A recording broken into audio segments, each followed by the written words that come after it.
다윗의 동료에 구주가 나셨으니 2장 누가복음 2장 1절에서 21절 말씀입니다. 이때 당시 지금 로마 황제는 매 14년마다 한 번씩 모든 식민지 이제 그 로마의 식민지가 굉장히 많았죠. 그 남자들을 자기 고향 본적지로 돌려보냈어요. 그래서 호적을 등록을 다시 하게 했어요.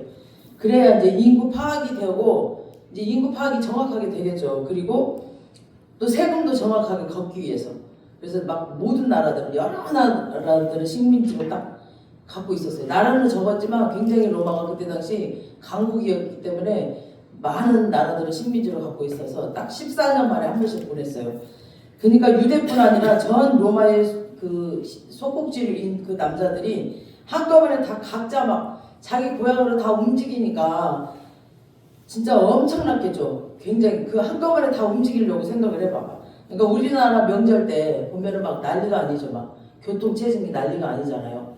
그러니까 지금은 각자 차들이 있지만 옛날에 우리 차 없을 때 그 고속버스나 왜 그 기차 막 그 예매하려면 밤새서 막 그거 차표 끊으려고 막 밤새고 또 기차 그 전에 예전에 기차 의자 밑에 가 자고 막 이랬어요. 기차 타고 가다가.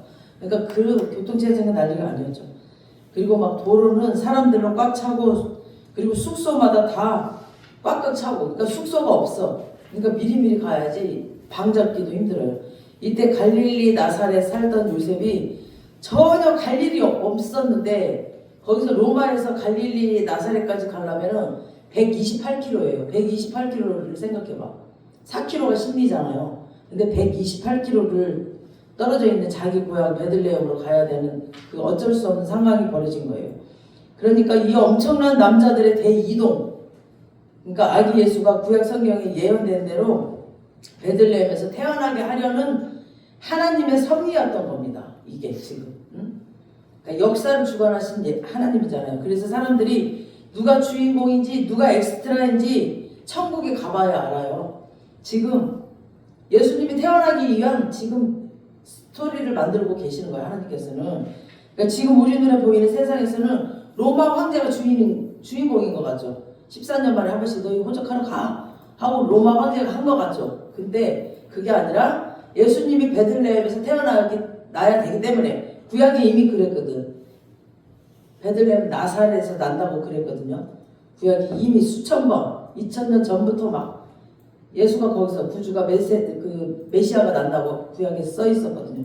그러니까 그걸 이루려니까 이런 일이 일어나는 거예요 지금. 그러니까 천국에 가면 이 모든 것들이 주인공이 그 사람이 아니었고 나였구나. 아마 여러분들도 가면 알게 될 겁니다. 그때 그 일어났던 것들이 나였구나. 나 때문에 그랬구나. 이렇게 일어날 거예요. 그러니까 하나님은 하나님의 사람을 위해서 모든 역사를 준비하고 계십니다. 여러분들을 위해서 모든 일들을 준비하고 계세요. 그래서 지금의 대통령 여러분이 생각하는 그 고위층들이 다 엑스트라예요. 그리고 우리 하나님의 사람들이 주인공입니다. 아멘. 그래서 아기 예수를 위해서 지금 로마 황제가 존재했던 겁니다. 그래서 이 모든 역사에 돌아가고 있는 것들이 아기 예수가 태어나기 위하여 지금 일어나는 하나님의 각본이었습니다. 그래서 그러므로 역사는 조종사가 없이 그냥 난폭 운전되는 그런 비행기와는 다른 겁니다. 그래서 하나님의 주권이고 이 역사를 하나님이 갖고 계세요 지금. 하나님이 딱 공기를 몇 분 한 시간만 멈춰봐 다 죽어버려. 그죠? 이거 하나님의 계획이세요 이 모든 것들이. 그러므로 역사 속에서 혼란스럽다면은 성령 충만함을 구해야 됩니다. 우리가 지금 이 상황 가운데서 우리가 혼란스럽다면. 그래서 하나님의 말씀을 꼭 붙들고 있으면은 역사를 주관하시는 분이 계시다는 것을 알기 때문에 우리가 혼란스럽지가 않아요. 걱정할 것이 없어요. 그래서 예수님께서는 아주 복잡하고 힘든 현실 가운데 태어나셨습니다. 예수님께서는 우리 5절을 다시 한번 읽어보겠습니다. 5절 시작. 그 약혼한 마리아와 함께 호적하러 올라가니 마리아가 이미 잉태하였더라. 그러니까 전 세계를 통치하는 로마의 많고 많은 그 곳 중에서도 가장 작은 팔레스타인 중에서도 가장 작은 베들레헴 그곳에서 지금 가장 허름한 마구간에서 지금 예수님이 그 또 목수의 아들로 여행 중에 태어나셨습니다. 예수님이 그 만왕의 왕이신 왕분이 어디 왕궁에서 태어나신 게 아니라 가장 작은 나라, 가장 작은 곳, 그것도 마국간 허름한 곳에서 14년 만에 지금 호적하러 고향에 가는 이 일이 하나님의 계획이기도 했지만 하필이면 왜 또 마리아에게 이때였을까요? 그러니까 아이를 곧 낳을 이때, 그리고 약혼남 요셉 혼자 가면은 될 걸 왜 또 마리아를 데리고 갔을까요? 그러니까 이때 성경으로 지금 성령으로 잉태된 것 때문에 사람들은 이해를 못하죠. 성령으로 잉태됐다니까 거의 아이는 남자 여자가 부부관계를 통해서 아이를 갖는데 지금 생각을 해봐. 지금도 이해를 못할 거예요. 성령으로 잉태됐다고 그러면은. 그러니까 망한 사람들이 지금 마리아를 두고 막 수근수근 거리니까 요셉이 마리아를 두고 갈 수가 없어요. 난리가 나죠. 그때 당시에는 또 막 더 심했죠. 돌로 쳐 죽이려고 하죠. 그러니까 마리아를 두고 가면 온 동네 사람들이 비난거리기 때문에 비난거리가 되고 막 그래서 마리아는 아마 정신적인 그런 스트레스로 이겨낼 수가 없어. 또 신랑은 가버리고 없고 그래 막 더 힘들죠. 그래서 요셉이 마리아를 데리고 지금 간 겁니다. 그런데 이때 당시는 비행기도 기차도 없죠. 그리고 버스도 택시도 없고 그래서 걸어서 가는 겁니다. 128km를. 잘하면 아마 나귀 정도 얻어 태울 수 있었겠죠. 배가 이제 막 만삭이니까. 그리고 자기 고향까지 128km를 그러니까 이미 가면서부터 진짜 상상을 해보세요. 길도 좋지도 않아. 그때 당시에 막 꼬불꼬불 험하고 막 돌멩이 이런 막 모래밭 이런 곳. 그러니까 온갖 고생을 다 하고 막 엄청 힘든 일들을 다 겪었을 거예요. 그리고 막 그때 당시 또 막 동물들도 사나운 동물들도 많았을 것이고 그래서 성령으로 잉태되게 하셨으면은 좀 성령께서 좀 길을 좀 잘 인도해 주시고 길 좀 쫙 열어 주시지. 응? 그러잖아. 우리도 그러잖아요. 우리가 하나님의 비전을 딱 받고 그냥 하나님의 꿈을 가지고 진짜 딱 나가서 딱 가면은 좀 길이 팍팍팍 열려야 되잖아. 우리도 하나님의 꿈을 받고 교회를 딱 개척을 했으면 하나님이 좀 팍팍팍팍 열어주면 좋은데 그게 아니야. 지금 이 요셉도 그러잖아요. 요셉도 마리아도 그게 아니라 막 가는 곳마다 그냥 숙박업소도 좀 없고 막 응? 숙박업소도 좀 예약도 참 좋은 데로 딱딱딱 되게 해주시고 좀 뭔가 편안하게 갈 수 있게끔 교통수단도 좀 마차를 좀 준비해 주시든가 좀 그러지. 그런 게 없어. 정반대야. 그죠? 우리도 마찬가지라니까요. 하나님의 비전을 받고 하나님의 뜻대로 가고 있는데 현실이 너무너무 힘든 경우가 많아요. 그렇지만 현실이 힘들다고 해서 내가 하나님의 길을 잘못 가고 있는 건 아니에요. 잘 가고 있는 거예요. 기도하라고 그러시는 거예요. 그러므로 가는 길이 멀고 험하다고 해서 절망하지 마시고 인내하시면 반드시 하나님의 선한 뜻이 이루어질 것입니다. 아멘. 우리 6, 7절 시작. 거기 있을 그때 해산할 날이 차서 첫 아들을 낳아 강보를 싸서 구유에 누였으니 이는 여관에 있을 곳이 없음이라. 그러니까 간신히 베들레헴에 도착했습니다. 그래갖고 방을 구하는데 없어. 방이. 그래서 빈방 있습니까? 빈방 있습니까? 이게 빈방 있습니까? 라는 그 연극도 나왔죠. 아무리 찾아도 없어. 호적하러 내려온 사람들은 이미 꽉 차가지고 빈방이 없어요. 그러니까 하나님이 전지전능하신 분인데 진짜 이런 힘이 없을까? 이런 능력이 없을까요? 그것도 예수가 태어나야 되는데 그러나 하나님은 이 엄청난 어려운 힘든 상황 가운데서 자신의 아들 예수를 태어나게 하셨어요. 일부러 이런 능력이 있으시거든요. 얼마든지 착착착 해갖고 하실 수 있어. 우리네 그 인생도 그래요. 돈이 필요할 때 꼭 돈이 없어. 방이 필요할 때 방이 없어요. 그러니까 국가 정책이 하필이면 내가 가장 힘들 때 그냥 떨어져 버려요. 그리고 하필이면 내가 이때 또 14년 만에 한 번씩 오는 그 호적 명령이 지금 떨어지고 있다는 거예요. 이때. 그러니까 처녀가 아이를 가졌다는 그 사실만으로도 사람들이 지금 막 뒤에서 오해하고 수근거려요. 그러니까 성령으로 인지된 아이라는 걸 정말 설명할 수가 없고 사람들은 이해를 못해요. 그래서 설명해봐야 알아듣지도 못하고 욕만 먹어. 그 사람들은 이해를 못해요. 그러니까 이렇게 인생에서는 내가 설명할 수 없는 뭔가가 있어요. 답답해. 나만 답답해. 설명해봐야 알아듣지도 못하고 사람들은 나를 바보로 알아. 내가 말해봐야 나를 바보로 알고 제 정신병자가 보다 이렇게 생각을 한다니까요. 그러니까 아예 말을 못해. 근데 이런 일이 있다니까요. 답답하다니까. 하나님 믿고 사는 인생은 이런 일이 있어요. 정말. 그러나 이걸 정말 겪어내야 되는 그런 일들이 있어요. 이런 일들이. 이런 복잡한 상황 속에서 하나님의 아들 예수 그리스도가 오셨습니다. 지금 예수의 탄생은 하늘에서 땅으로 떨어지는 추락이에요. 하늘에서 땅으로 팍 떨어지는 추락. 이거 진짜 어려워요. 사람이 정말 못 살다가 잘 살면 그거 되게 좋아요. 진짜. 근데 부자로 그냥 잘 살다가 못 사는 거는 넓은 집에서 살다가 갑자기 좁은 방 원룸 같은 데 와서 살아봐. 진짜 답답해서 못 살죠. 그러니까 날개가 그 독수리 같은 경우는 날개가 힘이 있고 날아야 사는 그 엄청난 큰 독수리 딱 잡아다가 아주 좁은 공간에 딱 가둬놨대요. 그러니까 먹을 것은 그냥 실컷 줬대. 먹을 것은 다 줬대요. 그냥 부족함 없이 먹을 걸 다 줬대요. 근데 이게 먹고 사는 문제가 아니었어. 하늘을 누려야 되는 그 독수리의 영광을 뺏어버리니까 독수리가 그냥 2주 만에 죽어버렸대요. 그러니까 먹고 사는 문제가 아니야. 이거는 하늘과 땅을 다스리는 예수 그리스도를 그 좁고 좁은 이 사람의 세상에 그 작고 작은 말구유에 한 아기로 태어나게 지금 했다는 것. 그거 진짜 그 괴로움은 상상할 수 없는 일입니다. 히브리서 2장 18절이네. 몇 절 쳤어? 8절 쳤어? 히브리서 2장 18절. 2장 18절을 보니까 시작. 그가 시험을 받아 고난을 당하였은즉 시험 받는 자들을 능히 도우실 수 있느니라. 시험 받는 자들을 능히 도우실 수 있도록. 자, 다시 읽어보세요. 그가 시험을 받아 고난을 당하였은즉 하나님께서 시험을 받아 고난을 당하였은즉 시험 받는 자들을 능히 도우실 수 있는 거야. 시험 받는 사람만 그 사람을 도울 수 있거든요. 시험 받지 못한 사람, 고난을 받지 못한 사람, 그 사람을 도울 수가 없어요. 모르기 때문에 그 마음을. 그래서 우리가 시험 당하고 고통스럽고 힘들 때 그분이 능히 우리를 도우실 수 있음을 믿으시기 바랍니다. 그래서 예수님의 추락에는 엄청난 겸손과 사랑이 담겨 있습니다. 그 높고 높은 자리에서 낮고 낮은 자리로 내려올 수 있는 것은 사랑하기 때문에, 우리를 사랑하기 때문에. 누군가를 정말 사랑한다면 떨어질 수 있어야 돼요. 낮고 낮은 자리로 절대 안 떨어져요.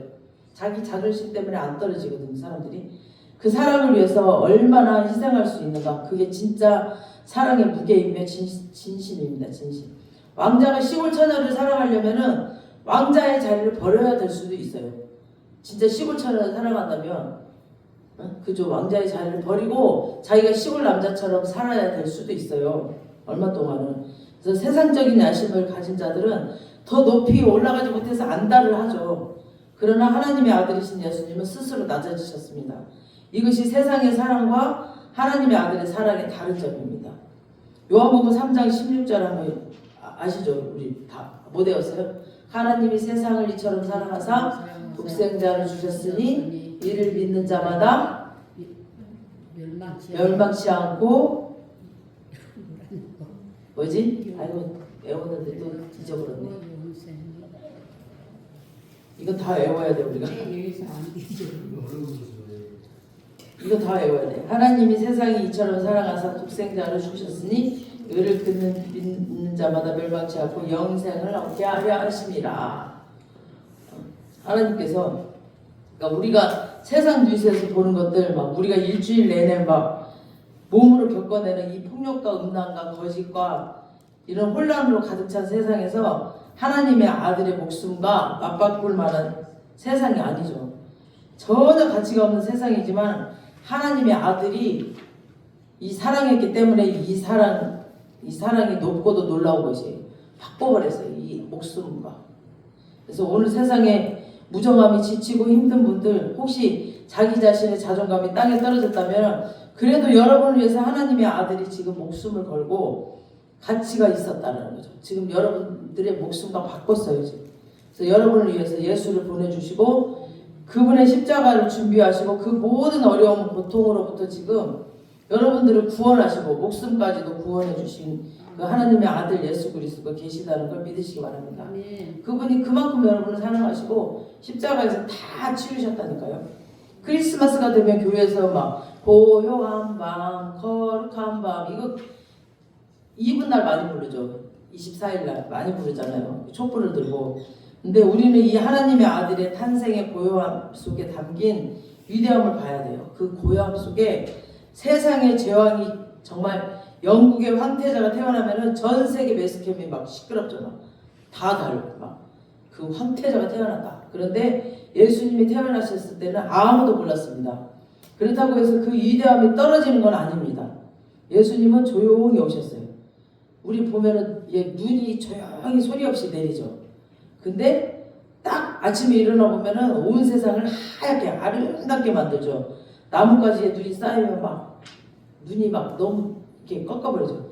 우리 손자가 보니까 처음 봤나 봐. 이제 아기 때는 눈이 뭔지 몰랐는데 딱 창문에 보니까 이렇게 산이 보이잖아. 얘는 강원도 사니까 와 이러고 있더라고. 얘가 눈을 이제 너무 하얘니까 너무 아름다운 거야. 막 그 의자에 올라가가지고 서서 밖을 쳐다보면서 그러고 있더라고. 그러니까 처음 본 거야. 그 하얗고 아름다운 세상을. 한 2살짜리 애가. 그러니까 진짜 위대한 것은 조용히 이루어져요. 조용히. 그러니까 예수님은 소리가 나지 않아요. 해가 뜨고 지고 막 계절이 바뀌고 다 소리 없이 이루어져요. 그 위대한 그 세상 돌아가는 지구가 돌아가도 다 소리가 없이 이루어지고 있잖아요. 그것이 우주의 리듬을 만드는 거죠. 그런데 죄로 가득한 인간들의 특징은 쓸데없는 소리 너무 많이 내. 시끄러. 아이고 시끄러. 그죠? 인간의 문명은 항상 막 소음 공해를 만듭니다. 그래서 막 우리 인간들이 만들어 놓은 음악이나 막 그 언어, 기계들은 다 사람의 영혼을 파괴하는 그런 소리를 냅니다. 그래서 막 암에 걸리거나 막 그런 분들은 공기 좋고 물 좋은 깊은 산 속에 자연으로 많이 들어가요. 그러면 이렇게 치유되는 사람들이 많더라고요. 인간은 소리를 줄여야 되니까 영적으로 성숙하지 못한 사람들의 특징은 말이 많아. 막 말이 많은 사람들은 그러더라고. 어떤 목사님 말이 많으면 그 귀신이요 그러더라고. 말이 진짜 많은 사람들은 잠시도 입을 안 닫고 그것도 건전하지 못한 말들 막 세상 냄새 풍기는 막 거친 말들을 교회 안에서도 막 너무 많이 쏟아내. 막 그런 사람들 너무 많아요. 다들 너무 옛사람이 살아있어서 그러는 거예요. 옛사람. 혼과 그 육의 사람이 살아있어가지고. 그래서 영성 훈련의 기본은 침묵이에요. 침묵.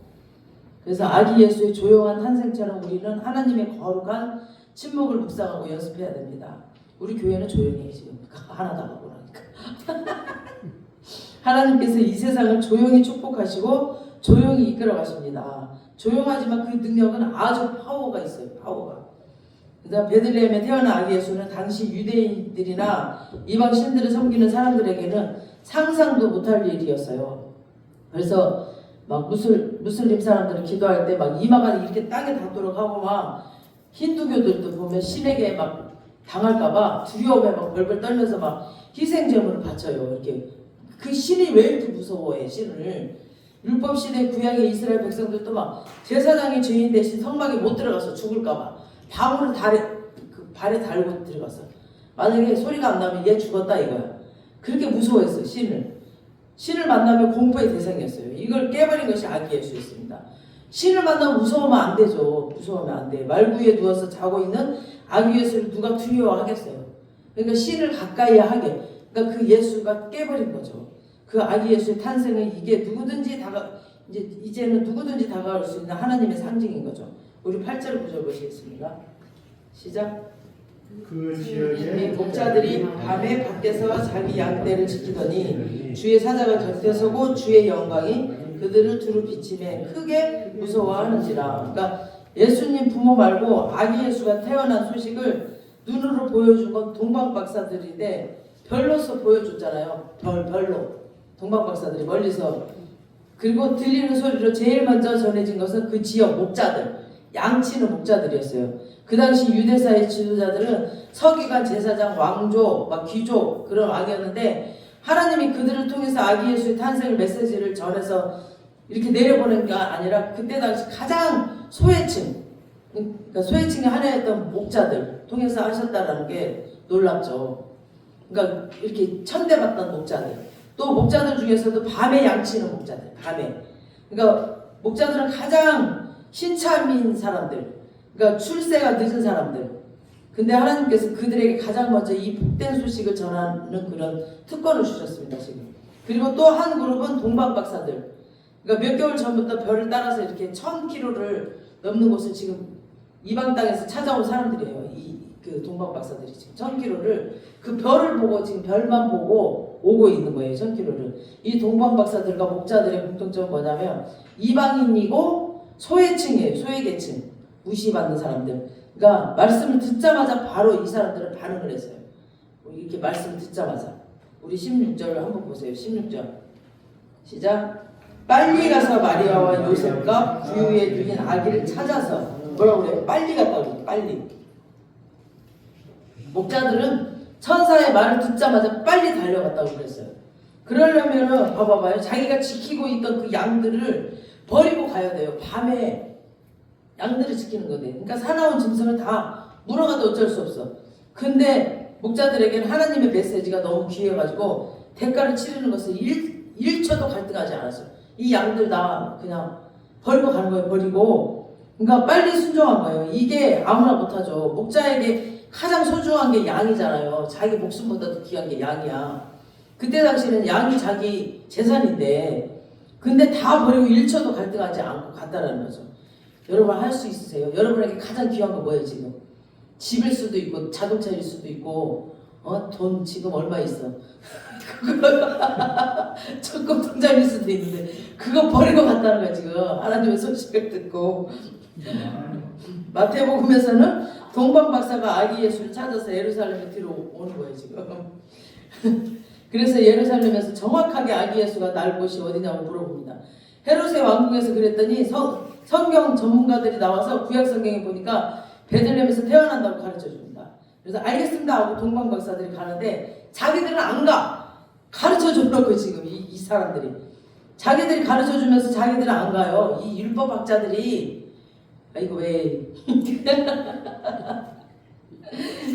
내가 진짜 저번 주에도 이 사람들 때문에 진짜 내가 눈물이 나는데 서기관들은 알면서도 반응하지 않아요. 그래서 하나님이 그걸 알고 처음부터 그들에게 말씀을 안 해. 아예 이 지식이 가득 찬 사람들한테 말 안 들을 거 뻔하니까 아예 말씀 안 했어요.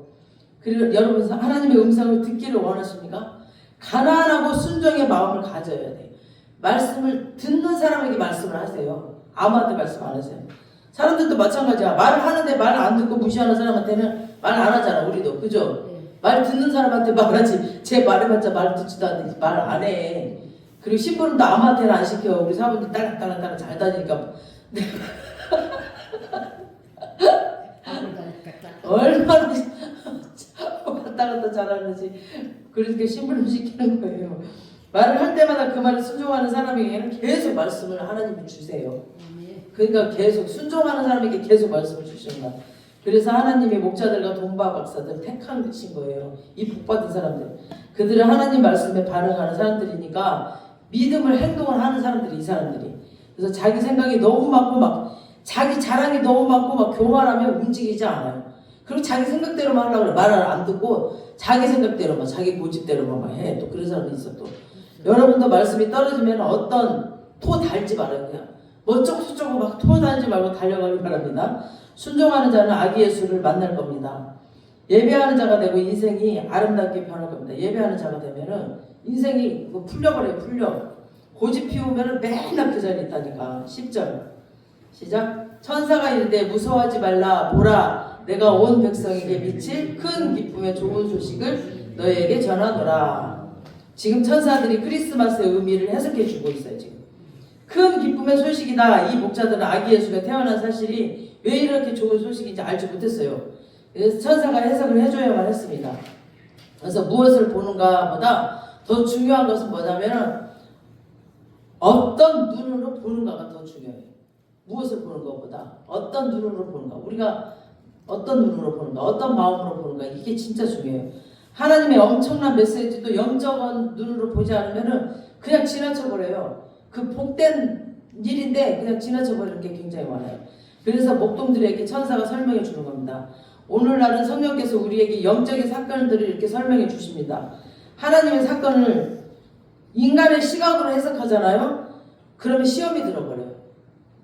그러니까 인간의 시각으로 인간의 생각으로 이렇게 보면 안 돼. 하나님의 일들은 달라요. 달라. 똑같은 일인데도 그 같은 시각으로 보면 안 돼. 그래서 성령의 설명을 들어야 됩니다. 그래서 성령님의 설명을 들으려면은 성령 충만해야 됩니다. 그래서 사람의 생각으로 딱 이렇게 보고 막 그러면 안 돼요. 그래서 항상 이렇게 리더의 말을 들어야 되는데 모르고 그냥 사람의 생각으로 말을 듣고 막 삐져 혼자. 그래서 항상 리더의 말을 듣고 리더가 시키는 대로 해야 돼요. 항상 기도 가운데 있어야 됩니다. 그리고 힘들고 혼란스러울 때는 사람들과 대화를 딱 끊고 기도하면서 주님께 집중을 해야 돼요. 그리고 성령께서 영적으로 해석해 주십니다. 그럴 때 11절 보시겠습니다. 11절 시작. 오늘 다윗의 동네에 너희를 위하여 구주가 나셨으니 곧 그리스도 주시니라. 아멘. 그러니까 너희를 위하여 그랬죠. 그러니까 남의 얘기가 아니에요. 내 얘기예요. 너희 얘기라는 거죠. 성령께서는 항상 말씀하십니다. 우리 각자에게. 그래서 오늘의 메시지는 남 얘기가 아니라 바로 내 얘기입니다. 내 얘기. 너희를 위하여 주는 메시지이다. 그래서 예수 그리스도의 탄생은 세상의 진정한 주인이 아니면서 주인 행세를 하고 있는 어둠의 세력에 대한 하나님의 역설입니다. 그래서 아기 예수의 탄생으로 인하여서 죄라는 절대적인 것이 힘을 잃어버려요. 이 죄가 아기 예수가 딱 오면은 죄는 힘을 잃어버려요. 그때부터 세상의 모든 눈에 보이는 악을 떠받치고 있는 그 살인과 불륜, 사기, 테러, 가정붕괴 모든 눈에 보이는 악을 떠받치고 있는 죄의 기둥의 뿌리가 꺾이는 겁니다. 아기 예수의 그 기쁜 소식 빛이 들어올 때. 그래서 핵심을 딱 때리는 거죠. 그때부터 축복이 시작됩니다. 그래서 인간의 마음에는 교육이 필요한 게 아니라 예수가 필요해요. 교육을 천번 만번 몇천만 원 들여서 시켜봐야 교만해져. 그래서 그 애들이 이상해져 버려요. 그냥 교만만 잔뜩 들어가서. 그래서 교육이 필요한 게 아니라 예수님이 필요합니다. 예수님이 사람의 마음에 들어오시면 빛이 들어갑니다. 빛이. 예수님의 빛이 들어가면 죄는 저절로 물러가 버립니다. 그래서 예수 그리스도의 탄생이 인류 최고의 굿뉴스입니다. 굿뉴스. 아멘. 그래서 예수 믿는 게 첫째입니다. 예수 믿는 다음에 그 이후에 교육이 들어가야 그게 진정한 교육이 됩니다. 21절 시작. 할례 8일이 되매 그 이름을 예수라 하니 곧 잉태하기 전에 천사가 일컬을 바라라. 그러니까 예수라는 이름의 뜻은 자기 백성을 그들의 죄에서 구원할 자라는 뜻이에요. 그래서 어떤 인간도 해결할 수 없는 문제가 바로 죄 문제인데 그 죄 문제를 예수 그리스도가 해결하십니다. 그래서 십자가 죽음으로 해결하셨죠. 죄 문제. 그래서 우리는 크리스마스를 볼 때 그 말구에 잠들어 있는 예수를 보면서 33년 후에 33살에 십자가를 지셨잖아요. 그러니까 우리의 죄를 지고 돌아가신 예수 그리스도의 모습과 이렇게 딱 같이 보셔요. 이렇게 오버를 해서 보시면 그 큰 감동이 우리에게 오겠죠. 그래서 우리 모두는 다 살려고 세상에 태어나죠. 우리는 막. 그래서 금방 태어난 아기들을 보면 막 부모들이 막 꿈을 꾸죠. 막 너무너무 예쁘니까 막 좋은 학교 보내야지. 막 좋은 잘 키워야지. 막 이렇게 꿈을 꾸는데 그러나 하나님은 아기 예수를 보면서 그 아기 예수의 십자가 죽음을 생각하셨어요. 이미 계획을 하셨어요. 하나님은. 내 아들을 죽여서 이 세상 모든 사람들을 살려야 되겠다라는 그것이 하늘 아버지의 자녀의 비전이었어요. 하늘 아버지께서는 하나님께서는 그 사랑의 넓이와 깊이와 높이를 우리가 알 수가 있을까요? 그걸 우리가 알아야 됩니다. 하늘 아버지.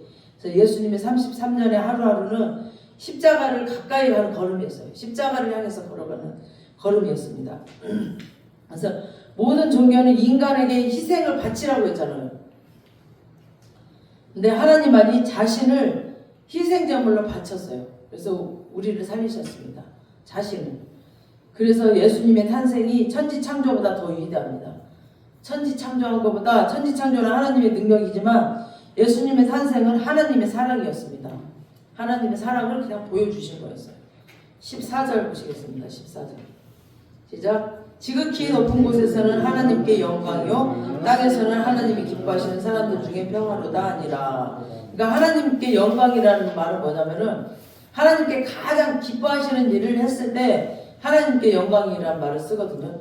그래서 예수 그리스도의 십자가를 통해서 모든 인류를 죄에서 구원하신 것이 하나님께 가장 큰 꿈이었거든요.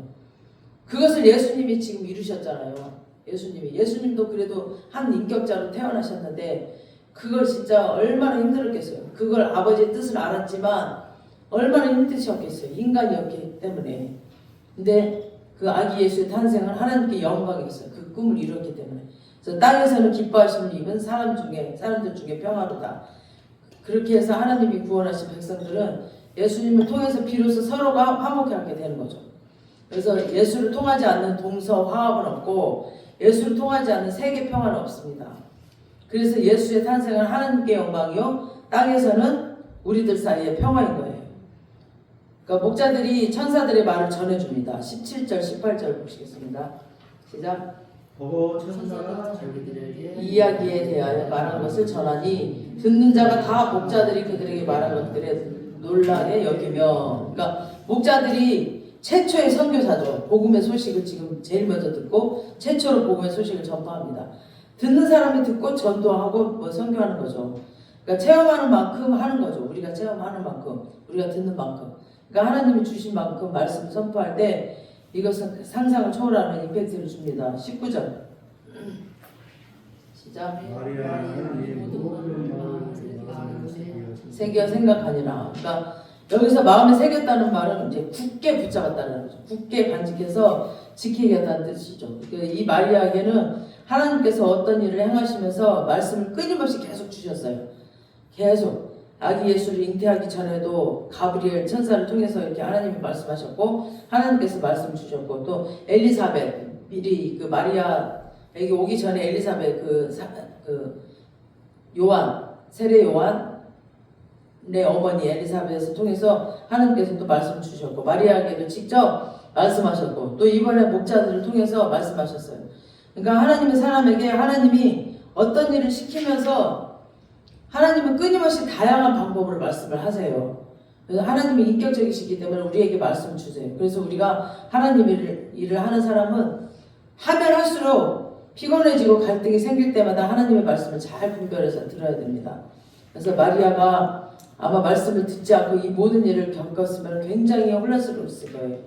15살이었거든 그때 마리아가. 갑자기 아이를 베는 사건, 그리고 막 출산을 앞두고 베들레헴으로 가고 아이를 낳는 사건 이런 거, 아이를 낳자마자 또 이상한 목자들이 막 오고 또 동방 박사들이 또 들어와서 막 얘기를 하고 막 이런 거, 이런 것들은 처음 겪는 일들이 계속 마리아에게 일어나는 거죠. 15살인데. 근데 말씀이 없이 15살 처녀가 이 일을 계속 겪으면은 진짜 얼마나 패닉이 왔을까요? 그냥 이게 뭐야 그러고 막 그랬을 거예요. 그런데 하나님이 계속해서 이런 일들이 일어나기 전에 막 앞뒤 사이로 계속 하나님께서 말씀해 주셨어요. 마리아에게 이런 일이 있을 거다, 이런 일이 있을 거다, 이렇게 천사를 통해서 말씀해 주셨어요. 그러니까 상황은 힘들고 어렵지만 마리아의 가슴 속에 평안함을 유지하는 거죠. 그래서 모든 일들을 다 이해할 수는 없었지만 말씀을 들으면서 이 혼란스러운 현실을 살아내는 담대함이 오는 겁니다. 그래서 여러분도 그렇게 살기를 기도합니다. 그래서 집중해야 돼요. 집중. 이렇게 마음에서 들려요. 마음에서 이렇게 말씀이 있고 하나님께 집중하다 보면은 앞으로 일어날 일들을, 그리고 이런 일들이 마음에서 들려. 이럴 때 특별히 하나님이 여러분에게 말씀을 주시는 때예요. 이럴 때 막 혼란스러울 때. 그러니까 오늘 본문에도 보면 유독 말한다라는 말이 많이 나오죠. 그래서 예수님의 탄생을 위해서 수많은 구약의 선지자들이 예언의 말씀을 이미 많이 해놨어요. 구약을 보면 다 예수님 얘기예요. 그래서 예수님이 탄생하시는 그날도 그 탄생의 의미도 천사들을 통해서 말씀으로 선포가 되었고 마리아에게 지금 또 엘리사에게 하나님께서 무수히 많이 말씀하시면서 아기 예수를 태어나게 하셨습니다. 지금 모든 것이 말씀 속에 이루어졌어요. 말씀 속에서. 그러니까 오늘 또 예수님은 말씀을 통해서 지금 오십니다. 끊임없이 말씀하고 계셔. 그러므로 말씀을 가까이 하고 예수님의 그 말씀을 가까이 해야 됩니다. 그래서 말씀에 귀를 기울이는 것은 주님의 음성에 귀를 기울이는 거예요. 우리가 이제 말씀을 통해서 우리에게 말씀을 주시거든요. 그래서 사람들과 얘기하고 떠드는 것을 좀 줄이고 주님의 음성 듣는 것에 많은 귀를 기울이는 사람은, 말씀을 많이 읽고 기도 많이 하는 사람은 평정심을 잃지 않아요. 그래서 평상시에 두려움이 없어요. 그리고 이렇게 마음의 평화를 많이 누려요. 그래서 여러분 주변에 목소리 큰 사람한테 휘둘리지 마세요. 그런 사람들 절대 그런 사람 말 듣지 마세요. 목소리 큰 사람. 그리고 뉴스나 막 이런 거 보고 판단하지 마세요. 걱정하지 마시고 하나님의 임재 안에 깊이 거하면서 주님의 말씀을 듣길 바랍니다. 우리 20절 시작. 할례할 8일 기념에 그 이름 예수라니 곧 잉태하기 전에 천사가 20절 목자들은 자기들에게 이르던 바와 같이 듣고 본 그 모든 것으로 인하여 하나님께 영광을 찬송하며 들어가니라. 그러니까 목자들이 찬송하며 돌아가기 시작했어요. 이제 자기 자리로. 그러니까 예수님에 대한 하나님의 말씀을 들었고 지금 그 말씀이 이루어진 것을 보니까 이제 체험을 했잖아요. 그래서 찬양의 영이 탁 터져버린 거예요. 그러니까 거룩의 체험이 강렬하면은 찬양이 절로 나옵니다. 그래서 가난하고 병들고 힘들고 어려운 일을 당해도 우리 모두는 우리 안에 찬양이 흘러나오길 바랍니다. 예수님이 있기 때문에 찬양을 합니다. 우리 안에. 그래서 찬양할 때 하나님께서 영광을 받으시고 마귀가 탁 떠나가 버려요. 그래서 천사들이 찬양하니까 목자들이 또 찬양을 합니다. 찬양의 영은 전염이 돼요. 전염이 돼서 막 흘러가요. 우리가 막 그 워십할 때도 한 곡을 계속 부르면 우리 하루 종일 우리 막 입에서 나오잖아요. 우리도 모르게 계속 막 뭘 해도 계속 이 입에서 계속 나와요. 그래서 이 찬양의 영이 300년 후에 지금 로마 제국 전체로 번져나가게 되고 이제 우리가 천국 가면 수많은 백성들의 찬양으로 번지게 될 것입니다. 어떤 힘든 현실 속에서도 예수님 바라보면서 춤추며 찬양하는 저와 여러분 되시길 주님의 이름으로 축원합니다. 아멘. 우리 아예